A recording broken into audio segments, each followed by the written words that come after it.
Ya pasó la Maratón de Buenos Aires, la gran fiesta del running, y hoy tenemos el agrado de tener entre nosotras a Daniel Arcucci, periodista deportivo, actualmente columnista en ESPN y creador del podcast Mejor Correr. Además, paciente mío. Los dejamos con la entrevista y esperamos que lo puedan disfrutar tanto como nosotras.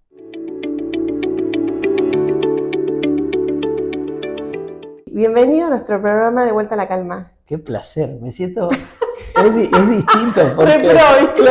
Claro, porque es raro estar estoy de este lado. acostumbrado a ser paciente por un lado y por otro lado estoy acostumbrado a estar de ese lado, ahí. Sí, creo que me sienta mejor a mitad de este lado y me tomo una entrevista, pero bueno, vamos a ver qué sale. Son como nuestras charlas, cuando Sí. hablamos, que yo también me haces de terapeuta muchas veces, no solo de nutricionista. Bueno, Dani, es un placer para mí, en Un serio, gusto, tenerte de verdad. acá. Y las charlas con Dani siempre son un placer también. Hoy, bueno, este programa es post-maratón y hoy queremos saber un poco la historia de la maratón, que bueno, Sí. me fuiste contando un montón de veces que la estuviste investigando un montón, así que todo se va a desarrollar en base a eso, ¿sí? Sí, mira, pues es que me apasiona porque reúne varias cosas. A mí me encanta ver cada situación, cada evento, cada acontecimiento, los mismos personajes, uno mismo, a través del tiempo. Y el Maratón de Buenos Aires permite un viaje en el tiempo hermoso.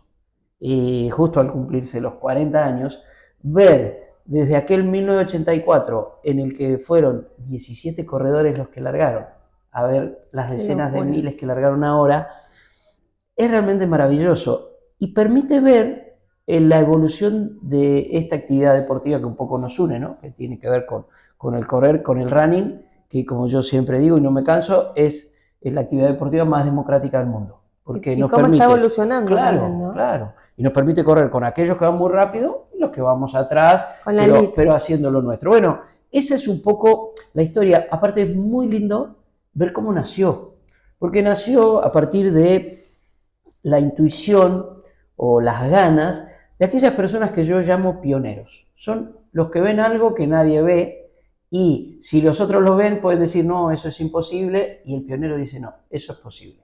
Ese hombre es Domingo Maisón. Domingo Maisón estaba en Los Ángeles 84, compartió muchos momentos con Ángel Coereza, ex árbitro de fútbol, de mundiales de fútbol, pero también directivo de Adidas, de la Casa de Deportes, y juntos charlaron. Buenos Aires tiene que tener. Estamos hablando de agosto de 1984. Un mes después, estaban organizando en Buenos Aires el primer maratón a su manera. Fueron 4 vueltas a un circuito, se largó del mismo lugar. Estos 17 corredores. Con los 17 corredores, que eran corredores de élite, de la élite argentina. De la élite argentina. Muy federal la representación. Muchos corredores del interior del país. El maratonista, el maratón, en ese momento era una disciplina que no corrían tantos, no era masiva como es ahora. Pero a partir de ese momento empezó a crecer. Domingo también tiene que ver con otra cuestión, que es llevar corredores al exterior. Así se empezó a viajar al maratón de Nueva York.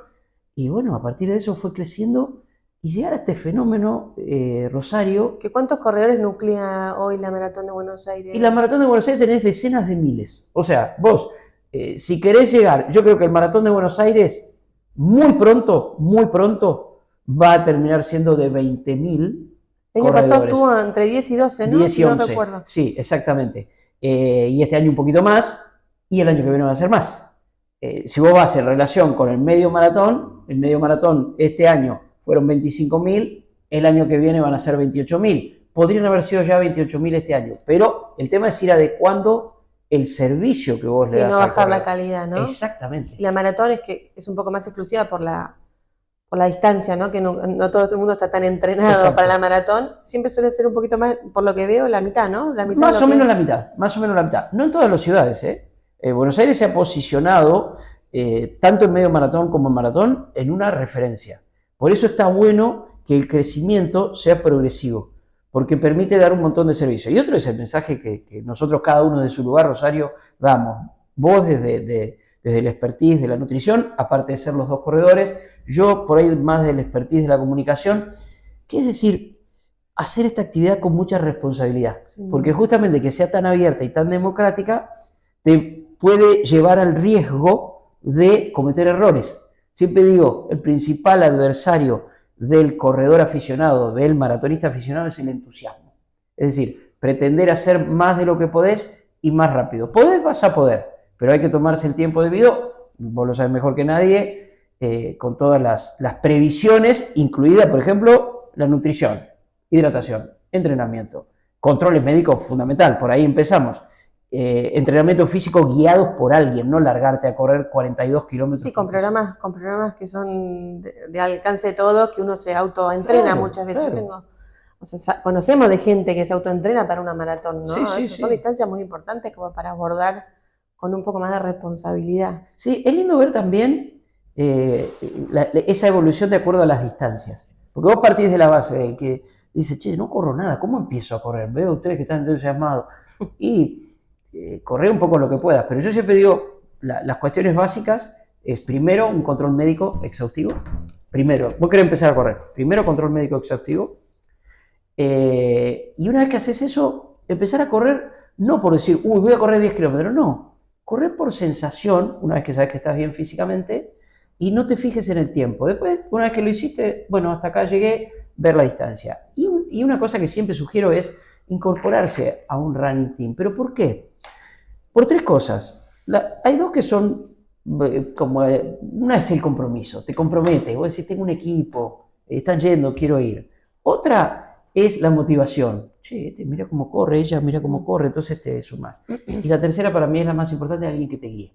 Alguien que te diga, mira, sí, vas a correr maratón, pero ¿sabes cuándo?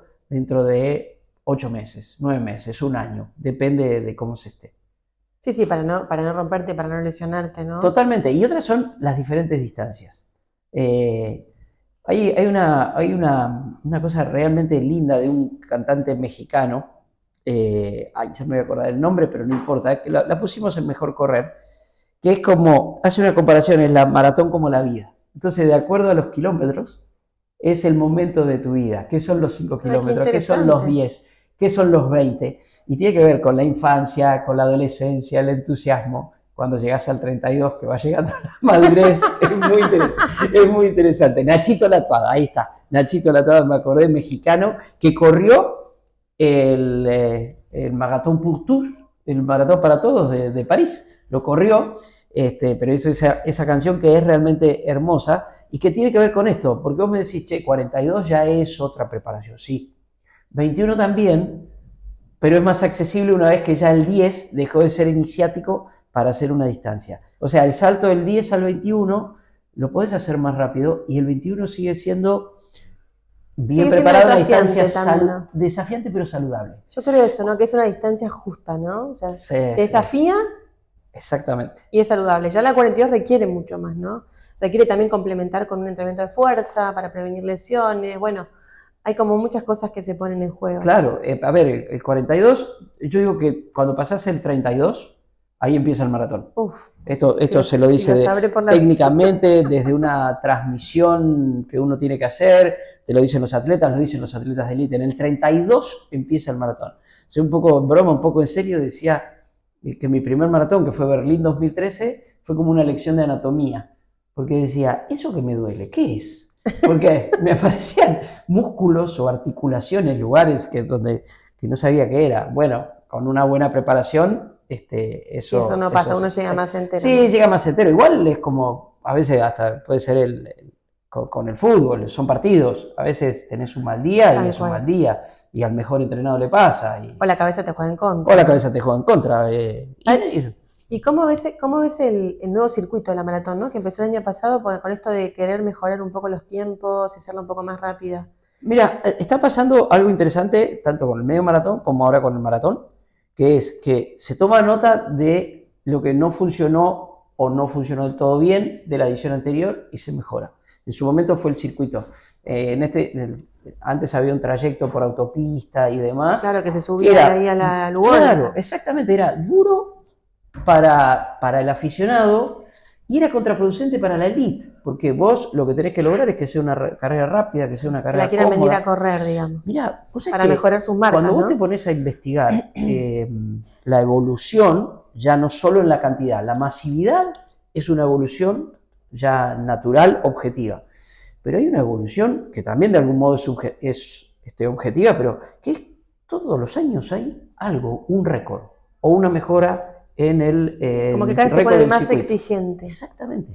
Y otra cosa, viste que a mí me gusta hablar de esta actividad también como una pirámide. La pirámide es una base grande de corredores aficionados, va subiendo, tenés los aficionados con pretensiones, va subiendo, tenés las elites más bajo y en la punta de la pirámide tenés las elites más altas. Bueno, tanto medio maratón como maratón de Buenos Aires han hecho que esta pirámide sea enorme. O sea, enorme abajo y alta arriba. Hay mucha brecha entre quienes lo corren, recién arrancan Claro, y la no, más que brecha, es que se ensancha, es más grande la pirámide. Es positivo, es súper positivo. Tomar referencias de corredores que estuvieron acá un año y a los 2 años tal cosa. Gremeu, Mosinet Gremeu, etíope, ganó la edición del medio maratón de 2018. Al año siguiente estaba compitiendo en el Mundial de Doha y salió segundo en el Mundial de Doha de maratón. Mirá vos. Y 2 o 3 años después fue el segundo de Eliud Kipchoge en Londres y tuvo por un rato la segunda marca histórica de maratón. Vos decís, lo lanzó en Buenos Aires. Entonces, esos son buenas señales. O sea, es una carrera rápida mirada a nivel internacional, digamos. Exactamente. No solo a nivel Latinoamérica. No. Porque yo lo que veo es que a nivel Latinoamérica ya se posiciona como una carrera muy importante, ¿no? Hay mucho brasilero, hay mucho de los países aledaños, pero también, digamos, a nivel internacional se empieza a mirar con un poco más de... Vos imaginate que venir acá es venir a un lugar lejano, porque todos dicen, che, ellos están lejos de nosotros. Bueno, no, venís no lo quiero decir con la expresión cotidiana que usamos todo el tiempo. Al sur, ¿viste? La sudaca. Al sur del sur, digamos. Estamos al sur del sur. Entonces ya, a venir, pero si un atleta dice, ¿a dónde estoy yendo? Mira, estás yendo a esta ciudad, que en esa ciudad se corre de esta manera, en esta ciudad tienes estos servicios. Eso es espectacular. Y respecto de la internacionalización y de Latinoamérica particularmente, te diría que sí, de otros lugares, Maratón de Buenos Aires, 50% extranjeros. ¿Extranjeros de dónde? ¿Cuál es el país que más...? Brasil. Brasil, ¿no? Brasilero. Brasil, es una sucursal de Brasil. Pasó con el medio maratón y pasó con el maratón. Me acuerdo en la expo, caminando en la expo del medio maratón, que obviamente es con mucho más movimiento, porque 25.000 personas. Era, por momentos, sobre todo el jueves, el primer día, que se ve que los brasileños vienen temprano, también para adecuarse, porque hizo más frío en el medio maratón. Era portugués, todo el tiempo. Pero en general me he cruzado con gente en las 2 expos que mira, esa es la maravilla de las redes sociales también, ¿no? Porque te conocen y demás, de Panamá, de Puerto Rico, de Estados Unidos, uno de Australia. Mirá, qué locura. Sí. Y de acá, de Argentina, ¿cuál es la provincia o la ciudad que más nuclea? Mira, acá tenemos varios focos. Pasar de colectivos de Córdoba, ¿no? Sí, por ejemplo. Pero vos, acá, por ahora, vos tenés algunos centros que depende también qué es lo que te generen, ¿no? Hay 2 lugares que han generado grandes atletas en los últimos tiempos. Uno es Mar del Plata y el otro es Esquel. Son 2 lugares muy puntuales. Bueno, Esquel son Coquito Muñoz y Joaquín Arbe, por ejemplo. David Rodríguez de Comodoro Rivadavia, que tuvo una actuación memorable en el maratón del año pasado, del año anterior. Digo, ahí tenés un punto. Son 2 puntos de referencia. ¿Qué característica tiene Mar del Plata? Mar del Plata, además de haber generado a Flor Borelli, me pongo de pie, tiene una cultura runner que ves en la calle. Pero tiene que ver con la característica de la ciudad también. Claro. Es una ciudad amable en muchos aspectos. Claro, es una ciudad turística. Vos salís por la Rambla de Mar del Plata y querés hacer actividad física. Pero aparte que te cruzás todo el tiempo, temporada, fuera de temporada, siempre hay gente corriendo. Tenés grandes equipos como el de Leo Malgor, grandes equipos que nuclean mucho, que promueven, que promocionan mucho. Luego tenés Rosario, que es una... Que pasa lo mismo, ¿no? Claro, es una... Rosarina, y vos vas a Rosario y querés correr, ¿viste? Sí. Rosario es una plaza muy fuerte en ese aspecto, tiene un gran maratón, también un gran medio maratón. Y después tenés el norte.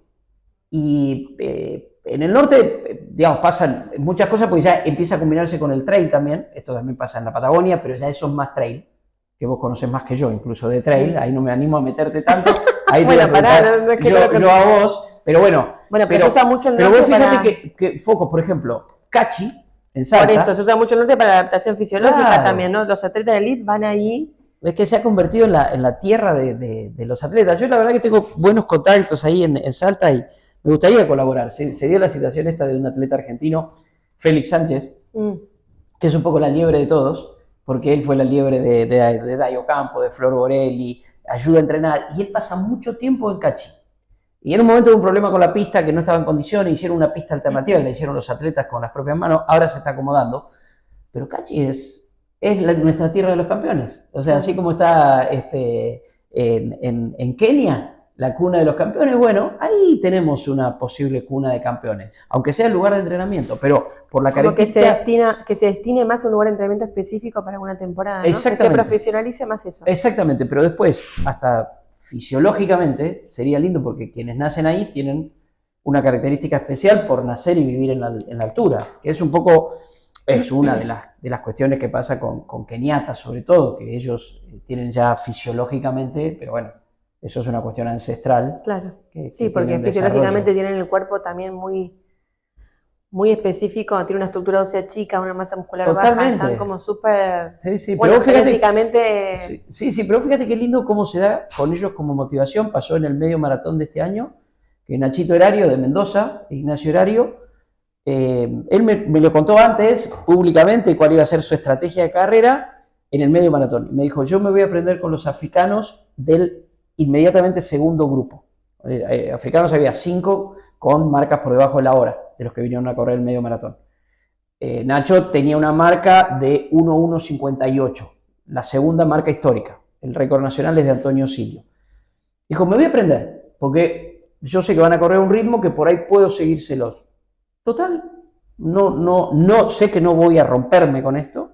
Y bueno, ¿qué pasó? Terminó séptimo, mejorando su propia marca. De 1:1:58 pasó a 1:1:14. Es un montón, sigue siendo la segunda marca histórica. Y siempre digo, Rosario, el atletismo, ahí estoy hablando de atletismo, no de running. El atletismo es un deporte objetivo, es un deporte de marcas. Vos me decís, che, ¿cómo salió? No tenés que decir cómo salió, si salió octavo, si salió noveno, si salió décimo. Mejoró su marca. Si se ganó a sí mismo. Compararlo contra el mismo, ¿no? Eso es lo lindo del running, ¿no? El personal best que se dice. Y ahí sí empezamos a hablar de running también. Cuando empezás hacia abajo, el objetivo es el mismo. Si yo tengo en maratón, no sé, 3:43, si yo un día corro el maratón 3:42, y me habré ganado. ¿Cómo saliste? Como me preguntaba Ruggeri al aire. ¿Cómo saliste, chiquitito? El maratón de Nueva York. Y sí, es que los que no están en el ambiente... 15.924. Pero pará, corrieron 57.000. Tan mal no me fue. Es que los que no están en el ambiente además piensan esto de que ganás medalla y todos ganan medalla, ¿viste? Como si fuera un partido de algo, un campeonato, ¿viste? Exactamente.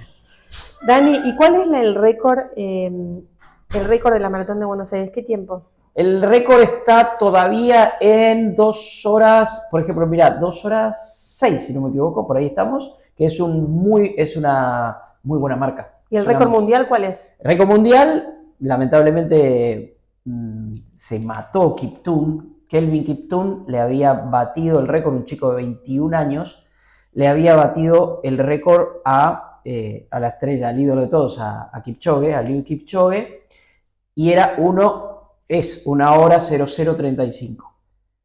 ¿Cuál es el 00:30? Claro, ¿cuál es el gran objetivo? ¿Cuál es el gran objetivo? El gran objetivo de los maratonistas del mundo es correr el maratón en menos de 2 horas. Esto solo se logró una vez, no homologado obviamente porque fue un experimento, lo hizo Eliud Kipchoge en un parque de Viena, cerraron el parque, se armó un circuito de 42 kilómetros, donde Eliud Kipchoge corría con una serie de liebres que al mismo tiempo lo iban haciendo como de protección. Entre ellos, de los mejores atletas y maratonistas del mundo. Delante iba una camioneta marcándole con un láser justo donde iba pisando, él donde tenía que pisar para correr en menos de 2 horas. O sea, un experimento. Sí, como que todo preparado. Para hacerlo. Pero 1:35 es una locura. 2 horas, 2:0:35. Pero este lo hizo solo después. Cuando él lo hace, cuando Kipchoge hace el experimento, corre en 1:59:59. Lo logra. Obviamente, siempre lo digo, esto no está homologado, es un experimento, no se corre así. Lo impresionante de Kiptum, 21 años, de Kenia también, lo impresionante fue que lo hizo en un maratón. Lo llamativo también fue que no lo hizo en el maratón de Berlín, donde habitualmente se bate el récord en los últimos tiempos, se bate allí porque es el circuito más rápido, sino que lo hizo en el segundo circuito más rápido, que es el circuito de Chicago. Yo creo que por edad, por característica, por personalidad, iba derecho a él batir el récord y lamentablemente tuvo un accidente de tránsito en su país y se mató. Se mató en un accidente de tránsito. Fue una situación bastante fea. Bueno, lo peor obviamente fue la pérdida de Kipchoge, pero aparte porque se generó como un clima, como que Kipchoge, como que Kipchoge decía, a ver, lo voy a decir brutalmente, como que estaba contento Kipchoge, porque listo, se le había ido un competidor. Una locura absoluta. Sí, No conocer así. a Kipchoge. Kipchoge debe ser una persona que a través de su especialidad transmite increíbles valores, aparte lejos. ¿Quién va a desear la muerte del doping. otro? ¿No? Así que eso, pero sí uno va viendo que es una distancia que evoluciona Rosario permanentemente. Yo no sé si te lo he contado, pero en realidad la historia del maratón se divide en varias partes. Tiene una historia legendaria, milenaria, que es la leyenda de Filípides, de que aquel guerrero que corrió 42 kilómetros. Bueno, que lo charlamos en tu programa. Exactamente, ¿no? Lo charlamos en el programa. Esa es una parte. Luego tenés la parte olímpica de los Juegos Olímpicos antiguos, donde el maratón era la distancia, que todavía no era 42 kilómetros, 195 metros. Luego Juegos Olímpicos de Londres, por una cuestión de la realeza, que quería que el maratón terminara justo debajo del ventanal de la reina, hubo que extender 195 metros. A partir de ahí empezó a ser 42, 195 metros. Luego, por una cuestión de característica, hasta te diría de marketing, no era una competencia atractiva, porque no era rápida, no era las 2 horas y pico ahí, gente corriendo, que te cambia, no pasa nada. Empezó como a perder. Y después empezó a perder también terreno en la competencia, en las calles y eso, empezó a bajar. Hasta que en 1970, otro visionario, pionero, también amigo de Domingo Maisón, llamado Fred Lebow, un inmigrante rumano en Nueva York, le gustaba correr y corría en el Central Park, y un día dice, tenemos que correr. Y así como se hizo en Buenos Aires en 1984, pero en 1970, organizó una carrera de 4 vueltas al Central Park. Corrieron 127 personas. El que ganó era un bombero que la noche anterior había estado de guardia. ¿Por qué te doy este dato? Porque era de, viste esta gente que está medio rara, la gente rara, era de fantasmas, medio hipongos, no era una competencia así.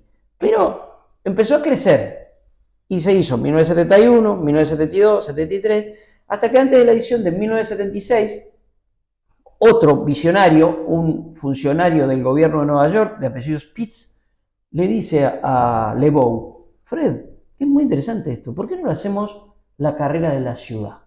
Que sea la carrera de Nueva York, el maratón. O sea, todo empezó en Nueva York. Presta atención a esto, porque vos fíjate cómo tiene que ver que las ciudades se identifiquen con lo que tienen.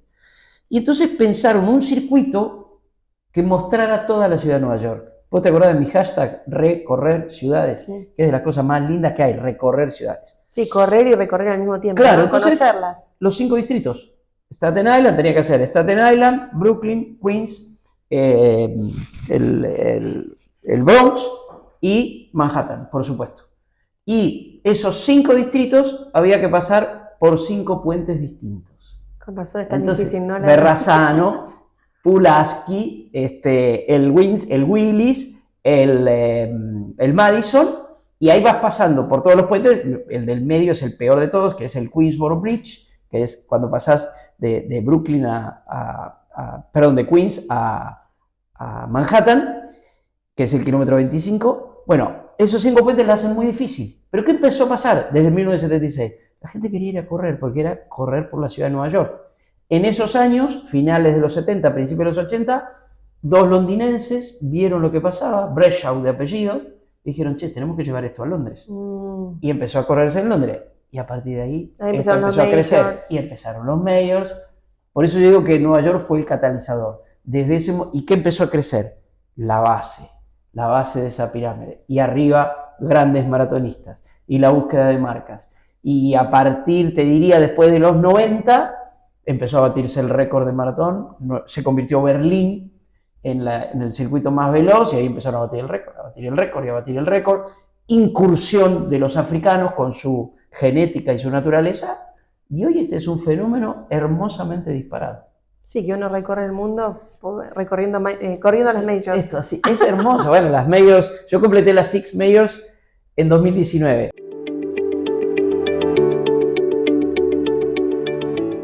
Nani, contanos un poco cómo empezaste vos a ser maratonista, ¿no? ¿Cuándo empezaste Sí, a correr? ¿Cuál fue claro. la primera? Claro, porque una cosa es cuando uno empezó a correr y otra cosa es cuando uno empezó a ser maratonista, que son dos cosas distintas, porque Bien. yo empecé a correr como una cuestión natural, creo que es la primera actividad lúdica, me encantaba jugar al fútbol cuando era chico y correr para jugar al fútbol, esto pero cuando era chiquito. Después tuve una etapa intermedia, allá por 2007, que me empezó a gustar las carreras, me invitaron a una carrera, corrí una carrera de 15, me acuerdo, de 10, y un día sonó el timbre,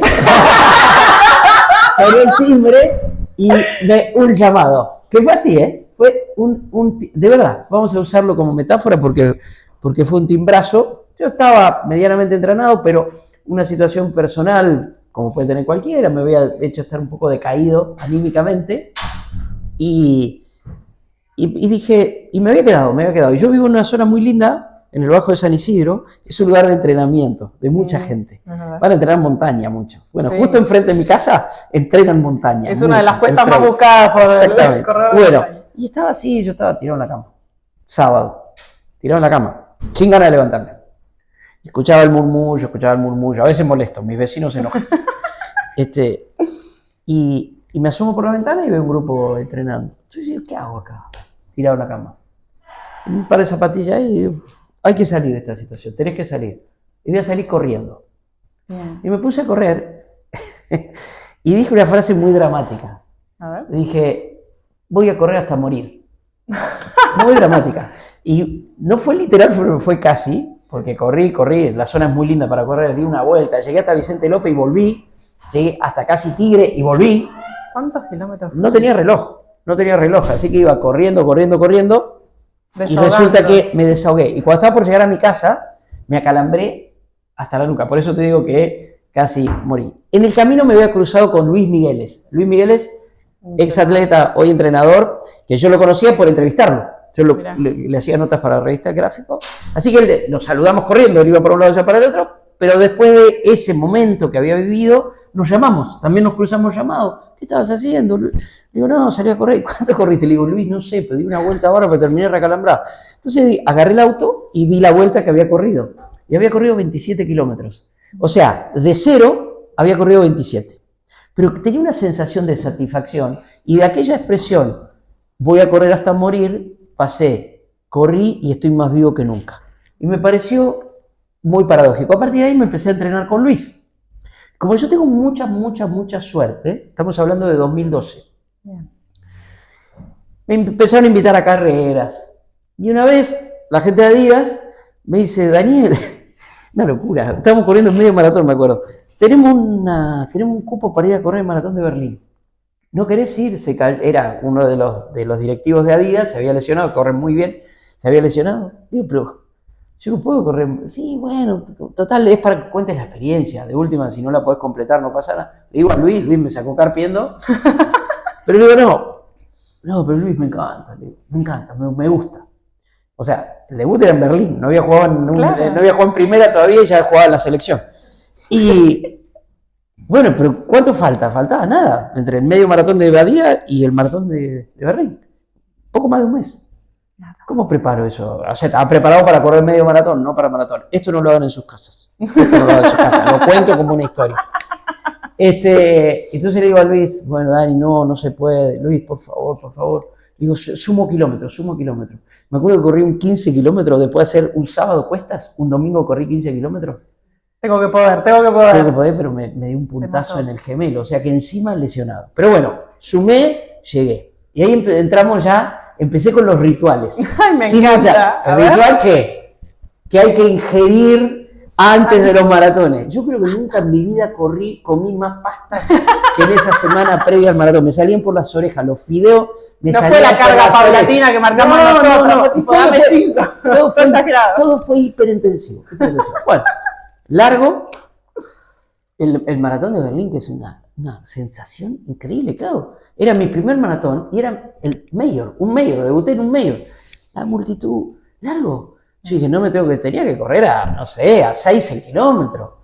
Cuando miro, ya tenía reloj. Cuando miro el reloj del primer kilómetro, 4:45. Ah, estabas. Y no me dolía nada. Pero digo, estás loco. Bueno, empecé a bajar y después me bajó la carrera. Kilómetro 30, calambre, sensación de calambre, Muro gemelo, a morir. despacito, muro a morir, despacito. Si se ven las fotos, estoy corriendo así, mira. Con los hombros acá. Tengo la famosa foto de delante de la puerta de Brandenburgo. Creo que mis hombros tapan la puerta de Brandenburgo. Así estoy colgado de las esquinas de la puerta de Brandenburgo. Y completé la carrera en 4 horas 17. Con una calza larga, excesivamente abrigado, porque hacía frío, no sabía nada. Pero cuando llego veo un cartelito escrito a mano, que decía WR, World Record. Wilson Kipsang había batido el récord del mundo. En ese momento con 2 horas 5, creo. Imagínate lo que es ahora el récord, 2 horas 6. Y paso de ahí y veo que unos atletas, unos corredores, aficionados como yo, en vez de seguir caminando después que te entregaban la medalla para el mismo lugar donde iba yo, iban por otro camino. Miro así, unas medallas de 6 que decía 6 Majors. ¿Qué es eso? No sabía todavía. Empiezo a averiguar. Estabas adentrando. Claro, y digo, no, te juro, que después de los calambres, después de todo, terminé, llegué, y tenía una sensación de plenitud y de felicidad que dije 2 cosas. ¿Cuándo es el próximo maratón? Ay, quiero llenar las edades. ¿Y cuáles son las 6? Que quiero completar las 6 Majors para ganarme esa medalla. Eso fue mi primera maratón, septiembre de 2013. Debo decir que yo había elegido correr maratón para regalármela porque había cumplido 50 años. Bien. 5 de septiembre había cumplido 50 años, 29 de septiembre corrí el maratón de Berlín. Bueno, empecé a averiguar. La primera que me aparecía en el calendario no era Major, pero tenía mucho significado para mí, porque era Dubái. No. Porque empecé a ver, en enero se corre en Dubái. Claro, decís, che, que es carísimo ir a Dubái. Pero ¿quién vivía en ese momento en Dubái? Un tal Diego Armando Maradona. Ah, claro. Él se enteró por Claudia que yo estaba así y me manda una pregunta de Dani, ¿por qué corres tanto? Maradona me pregunta a mí. Cuando le cuento por qué, que me ayudaba mucho anímicamente, aparte de hacer terapia, no es que solo corres y se te van los problemas anímicos, no, hacía terapia también, pero el correr me ayudaba mucho. Me empezó a preguntar, él conocía bastante de mi situación, pero fue la primera vez en la vida que pasamos así como ahora. Él me entrevistó a mí, así como usted me entrevistó, bueno, él me entrevistó a mí y yo me di cuenta que éramos amigos. Yo siempre digo que a Diego lo conocí en el 85, pero amigo, nos hicimos en 2014. ¿Y qué pasó? Cuando le dije que corría y que quería correr el maratón de Dubái, me dijo, olvídate. Y me invitó, bienvenido. me escribió, me pagó el pasaje y viví en su casa. Espectacular. Y corrí con una camiseta argentina que él me firmó el día anterior en la espalda, enorme así, y decía, Dani, ya ganaste. Qué grande. Firmada por Diego. Corrí con esa camiseta, no la lavé nunca, tiene un olor a chivo, la tengo en la casa. Bueno, corrí Dubái y a partir de ahí sí, empecé a buscar las majors y empecé. Y corrí Nueva York por primera vez en 2014, en noviembre de 2014, y me voló absolutamente la cabeza. Para mí es el maratón de los maratones. Y entre 2014 y entre 2013 Berlín y 2019 Boston, no casualmente la última a la que pude acceder porque es muy difícil acceder, completé las 6. Pero más allá de completar las 6, vos decís, en ese círculo completé un montón de cosas, de aprendizajes, desde qué comer, cómo alimentarse, cómo entrenarse, cómo respetar esa distancia y cómo te cambia la vida. Y aprendí que si vos, por ejemplo, querés aplicar a un trabajo, hay países donde te dicen, aparte de decir que estudiaste periodismo no sé dónde y que estudiaste idioma no sé dónde y que manejás la computadora o lo que sea, si sos maratonista, poné en tu currículum que sos maratonista. Mirá. Porque ser maratonista implica una cuestión de carácter y de conducta que habla de tu personalidad. Y bueno, influye un poco con toda esta preparación que, Claro, que se tiene. claro. Toda la Disciplina, un montón de cosas. Tal Un montón cual. de cosas. Dani, hablando un poco, adentrándonos con la parte de la alimentación Sí. que un poco mencionaste, contame primero de vos, ¿cómo fue esta evolución de pasar de darlo todo, comer de todo, a ordenarte un poco más con el tema de la alimentación para las maratones? Mira, yo creo que es como el que elige esta actividad, hay una manera de profesionalizarse siendo aficionado. Entonces, vos empezás, como si fuera un atleta profesional, empezás a recurrir a gente que sabe de cada uno de los rubros. Y así como recurrís a un entrenador, recurrís a una nutricionista, por ejemplo. Bien. Porque sabes que no es solo ya, bueno, la ingesta precarrera. es cómo te va ordenando la alimentación para tu vida, que en esa parte también te mejora, porque después se te vuelve un hábito. También hay un camino inverso cuando sos corredor aficionado y te gusta mucho la actividad, pero te gustan algunas otras actividades que por ahí, vistas desde algún lugar, pueden ser incompatibles. Por ejemplo, comer asados. A mí me encanta comer asados, pero también, de acuerdo a cómo vos te tomes la actividad, también corres para comer. Es decir, comes para correr, corres para comer, corres para comer, y así. Y es un círculo absolutamente virtuoso. ¿Qué quiero decir con esto? Que si yo corro y estoy preparando una carrera, por ejemplo, tengo un objetivo y tengo una determinada dieta en función del entrenamiento y en función del objetivo, también tenés después la recompensa, tenés el permitido. Claro. Yo te diría, y bueno, viniendo acá tantas veces que he venido en los últimos tiempos, lo saben, porque muchas veces lo digo en broma y lo digo en serio, a veces es como una terapia, que también te permite reconocerte en otras debilidades. Yo he llegado a pensar que la cuestión de la alimentación para mí es una debilidad, que necesito que alguien me vaya indicando mucho porque necesito que alguien me lo marque para ser disciplinado. Bien. O sea, no siempre la voluntad es la ideal para seguir ese camino. El tema es que cuando empezás a ver los resultados en la competencia deportiva y en la sensación, que la sensación es muchas veces estar sentado y que yo que trabajo en la tele y que no se te abra la camisa. Y no es una cuestión estética, es decir, no, de comodidad también. De comodidad, de cómo te sentís vos, refleja eso, insisto con esto, no es una cuestión estética, es una cuestión de salud. Bueno, es esto, ¿no? La alimentación forma parte de lo que es el entrenamiento invisible que muchas veces nosotros hablamos, 100%. Absolutamente, creo, yo te diría, en mi caso, esto ya es mi historia personal, hoy tengo casi 61 años, en mi caso, la alimentación, en mi última etapa de corredor, si tomo como punto de partida 2012 y llego a 2024, hoy la alimentación es el factor fundamental para mí, para bien o para mal.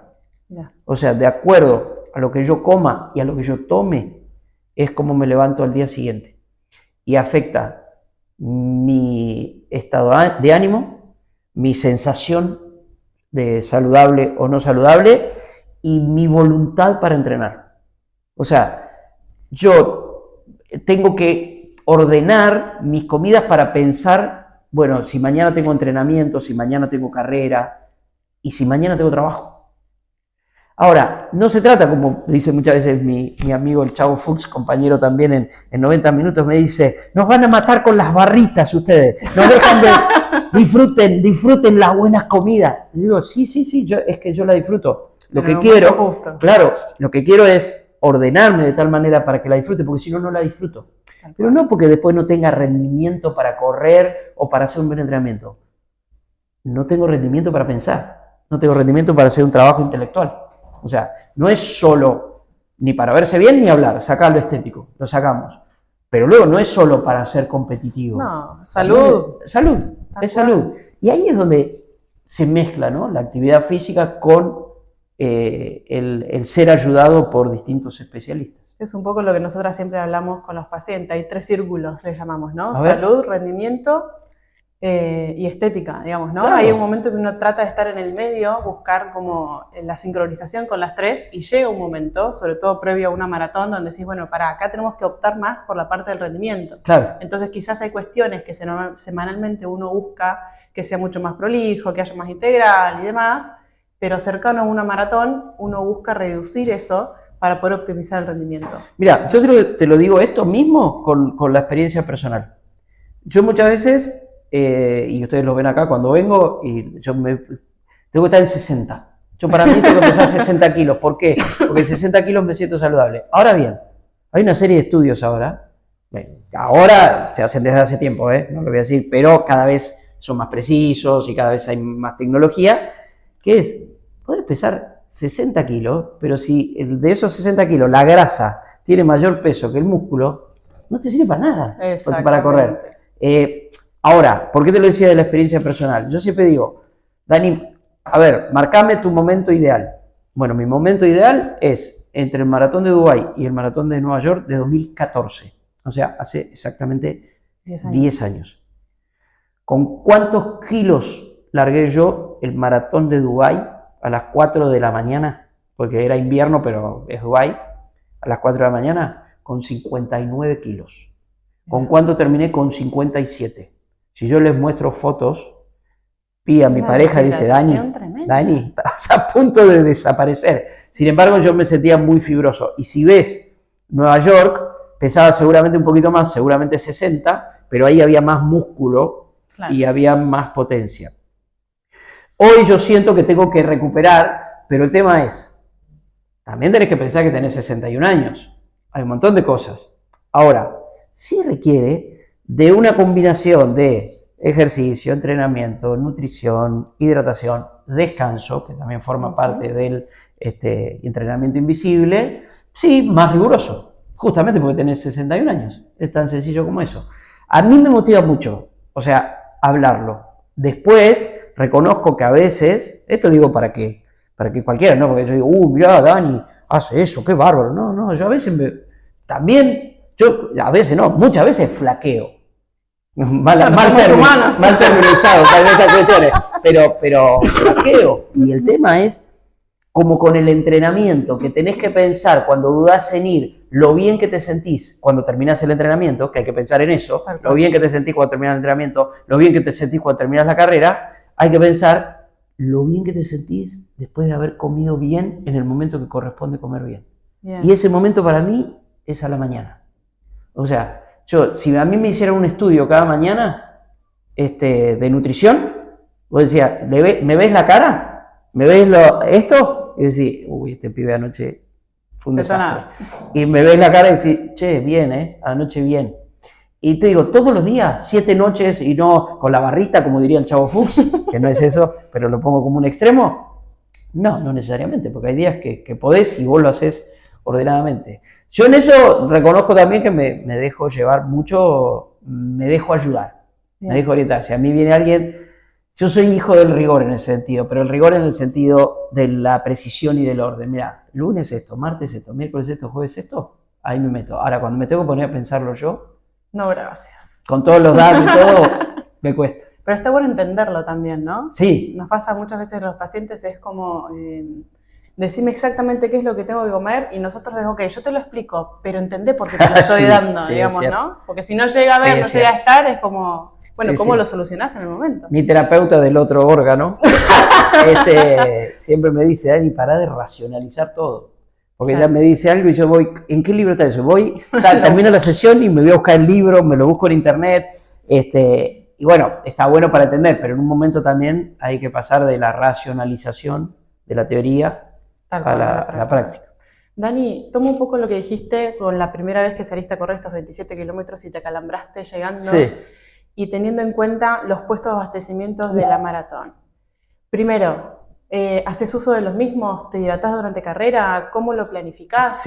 Sí, a ver, justo es clave lo que vos decís, porque una cosa, por ejemplo, estás preparando un maratón, tenés que hacer el fondo de acuerdo a los entrenadores, pero es bastante dentro de las convenciones, tenés un fondo de 32 para después bajar.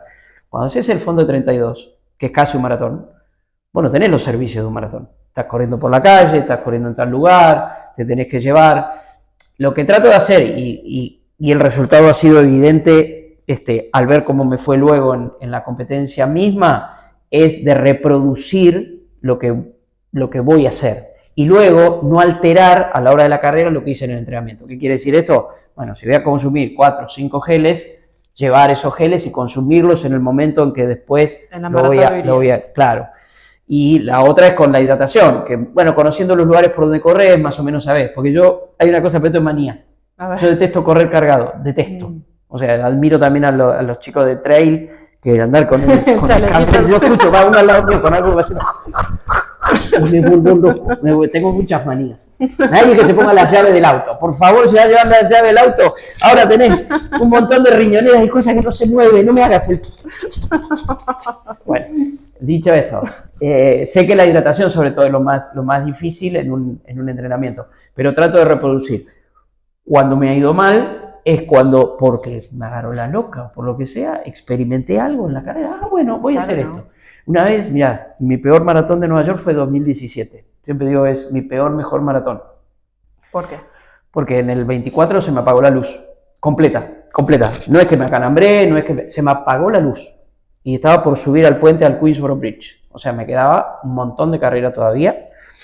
Pero ¿qué había hecho hasta ahí? Todo mal. Primero, en esa época yo trabajaba en radio en primera mañana, o sea, me levantaba todos los días a las 4:45, televisión al mediodía, diario a la tarde-noche, me acostaba a las 12 de la noche y a las 4:45 me levantaba y así. Claro, descanso cero. Descanso cero, entrenamiento cuando podía y así corrí el maratón. Como venía de algunas experiencias de calambres, no tuve mejor idea que en la Expo de Nueva York, que es una locura, había un tubito mágico que decía, te tomás esto anticalambre, qué sé yo. Y me lo tomé. Cuando hice así, en carrera me lo tomé. ¿Qué hago? No, fue como si hubiera tomado fuego. Si yo hacía, salía una llamarada. Eso uno. Me olvidé mis geles, me los olvidé. Evidentemente estaba re loco. Me olvidé mis geles, o sea que agarré los geles que hay ahí, que no son los que yo estoy acostumbrado. Y bueno, y la hidratación lo que podía, y qué sé yo. Y en el kilómetro 24 me pasó eso. Me acuerdo que puse el reloj en hora, no en cronómetro, horario, listo. Dejé de mirarlo y dije, llegar como sea. Que no es bueno tampoco lo hagan en sus casas. Y llegué como un borracho. O sea, creo que iba haciendo zigzag. Me acuerdo siempre que en el final de la carrera me alcanzó un amigo, Sergio Silverman, que tiene mucha experiencia en maratones. Él estaba vestido con una remera fosforescente. Y faltarían 2 kilómetros, estábamos adentro del Central Park, y me alcanzó, y él había arrancado en un corral mucho más atrás, o sea, me alcanzó. Y dale, que llegamos juntos. Y le digo, Sergio, no, por favor, porque aparte, cuando estoy en esas situaciones quiero estar solo. No. Y se dio cuenta, tiene mucha experiencia, me dice, bueno, tranquilo, te espero en la llegada. Entonces yo, mirá cómo me sentía, que lo que me puse, me dejé de ver, que el Central Park es una maravilla absoluta, dejé de verlo, y yo lo único que veía era el puntito fosforescente naranja, y que veía que se alejaba, y era mi referencia. Y bueno, giramos, se gira así, y agarras la última subida, cuando llegas ahí en la llegada del Central Park, y él estaba paradito en la llegada, y yo iba mirándolo a él, cuando llegué, me abracé a él, se dieron cuenta, y fue la única vez en una carrera, vinieron a verme, se dieron cuenta los de seguridad, los de salud, vinieron a verme, y si necesitaba yo, no, orgulloso, ¿viste? Caminé 2 metros y me acalambré todo, pegué un alarido, y bueno, me tiraron, me sentaron en una silla así, y de golpe aparecí en una carpa gigante que parecía un campamento de la guerra. Sí. Toda gente, nunca había visto eso, toda gente en camillas, todo bien, pero todo en camilla. Sí, pero todos. Algo me dieron, me recuperaron, me taparon con una frazada, me sacó fotos, sí, hermano. Hay fotos terribles. Y bueno, me recuperé. ¿Pero qué voy con esto? ¿Para qué sirve para la nutrición? Y para la nutrición, para la preparación, para qué comés, qué tomás. Hacé en carrera lo que hiciste en el entrenamiento. No inventes nada. Siempre lo hablamos, nada de experimentar cosas en carrera. Exactamente. Puede salir mal. Exactamente. Sale mal. No es que puede salir mal. Sale mal. Dani, te hago una consulta con respecto a lo que es Maratón de Buenos Aires o también otras maratones del mundo.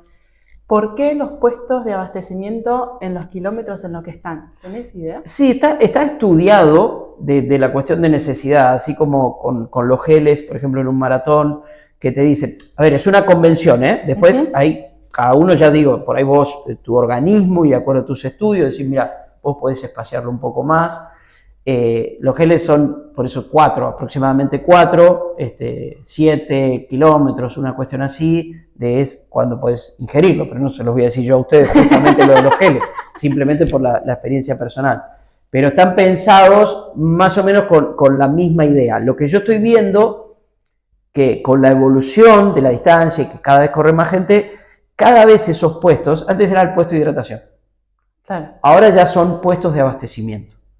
La primera experiencia personal en que yo vi que eran más que un puesto de hidratación fue en Tokio 2015. Yo corrí Tokio en 2015. Y realmente ¿vieron esas cuestiones de las autopistas? Cuando uno entra al área que se llama área de servicios, sí. Y entras y tenés un lugar para comer, que la estación de servicio ya pasa a ser lo último en referencia, tenés de todo. Bueno, en Tokio pasaba eso. Vos tenías, en ese área de servicio tenías el puesto de hidratación, pero también tenías puestos de alimentación, también tenías servicio de médico en cada uno de esos, baños, Y luego sí, muy japonés, que ojalá se siga implementando en todas, cuando iba saliendo tenía lugares para tirar cosas durante 2 kilómetros.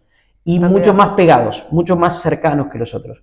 Pero está estipulado por eso, insisto, por una generalidad, por una convención, por el cálculo mayoritario que esa determinada cantidad de kilómetros se necesita un servicio. Exactamente. Nosotros estamos acostumbrados a ver los puestos de abastecimiento propiamente dichos en todo lo que es carrera de montañas, porque también se requiere más y demás, y la distancia ahí en realidad depende también de hasta dónde pueden llegar los de la organización para poder establecer el puesto, ¿no? Porque hay lugares donde no se puede llegar.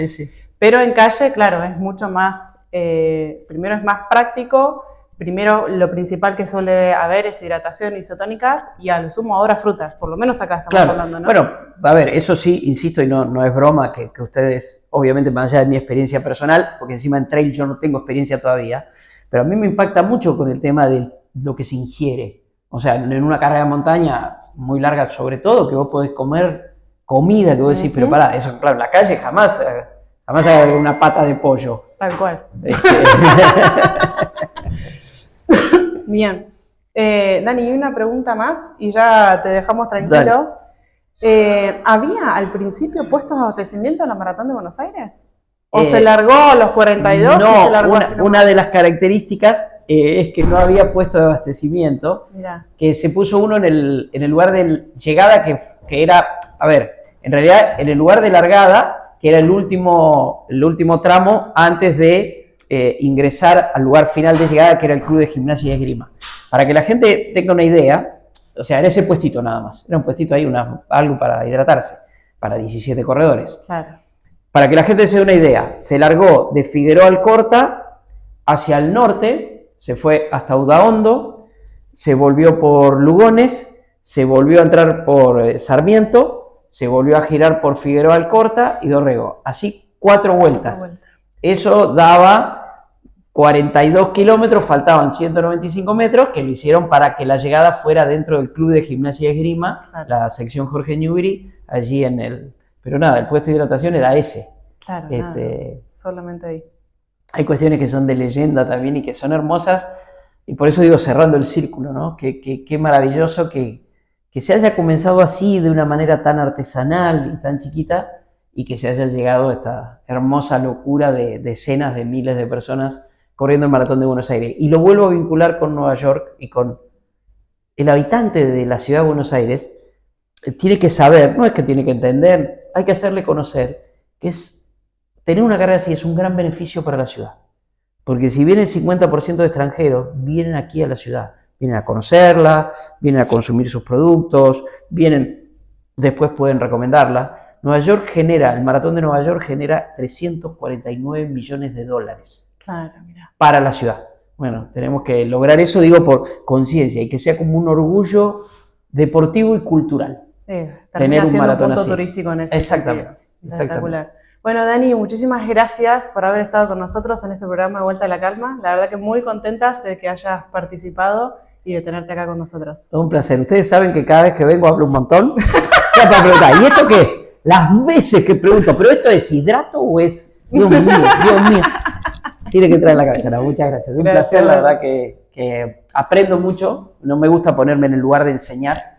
Siempre digo cuando me pongo en este rol es enseñar y aprender en ese círculo virtuoso. Así que muchas gracias por la oportunidad.